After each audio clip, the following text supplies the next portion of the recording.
अमरावती शहरातील अचलपूर परतवाडा येथे अल्पवयीन मुलीचे अश्लील व्हिडिओ व फोटो व्हायरल करून बदनामी केल्याच्या गंभीर प्रकरणात पोलिसांनी 19 वर्षीय आरोपी अयान अहमद तन्वीर अहमद याला ताब्यात घेऊन कसून चौकशी सुरू केली आहे।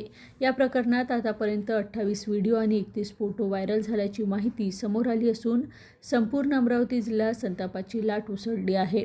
घटनेच्या निषेधार्थ आयोजित बैठकीत शहरवासियांनी 15 एप्रिल रोजी बंदचे आवाहन केले होते। त्यानुसार आज सकाळपासून शहरात संपूर्ण बंद पाडण्यात आला। मोठ्या संख्येने नागरिक नगरपालिकेसमोर जमले आणि आरोपीविरुद्ध कठोर कारवाईची मागणी केली। या प्रकरणात आमदार प्रवीण तायडे यांनी पुढाकार घेत प्रशासनाला कठोर कारवाईचे निर्देश दिले। त्यानुसार 15 एप्रिल रोजी उपविभागीय पोलीस अधिकारी डॉक्टर शुभम कुमार आणि मुख्याधिकारी धीरज गोहाड यांच्या उपस्थितीत आरोपीच्या घरावर कारवाई करण्यात आली आहे।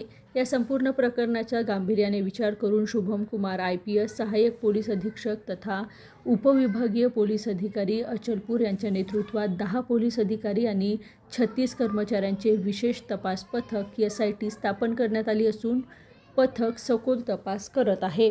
नगरपालिकेने 13 एप्रिल रोजी आरोपीच्या नातेवाईक जाकिरा फरीन निसार अली यांच्या नावावर नोंद असलेल्या घरातील अनधिकृत बांधकामाबाबत नोटीस बजावली होती।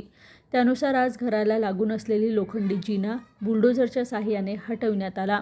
पुढील 30 दिवसात उर्वरित अनधिकृत बांधकामावरही कारवाई करण्यात येणार असल्याचे पालिका प्रशासनाने स्पष्ट केले आहे। या कारवाईचे शहरवासियांनी स्वागत केले असून भविष्यात अशा प्रकारच्या गुन्ह्यावर आळा बसेल अशी अपेक्षा व्यक्त केली जात आहे। दरम्यान सर्व संघटनांकडून आरोपीविरुद्ध कठोरात कठोर कारवाईची मागणी जोर धरत आहे। या प्रकरणात आतापर्यंत पोलिसांनी 4 आरोपींना अटक केली आहे।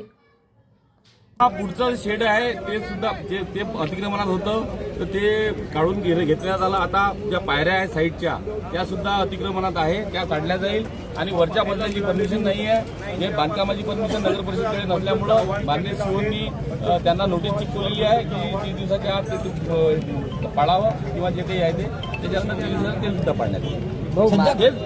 जे पायऱ्या ज्या अतिक्रमणात आहे जे अतिक्रमण आहे ते पाडलं ठीक आहे ना।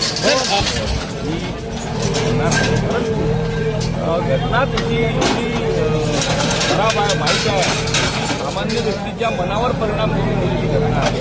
थोडं ऐतिहासिक शहर आहे, या ऐतिहासिक शहराचं विद्युतीकरण झालेलं आहे। सगळ्याच बाबतीतल्या समस्या होत नसतात, परंतु पुन्हा तशा प्रकारचा घटना आहे त्याच्यामुळं आवश्यक आहे त्या केल्या पाहिजे।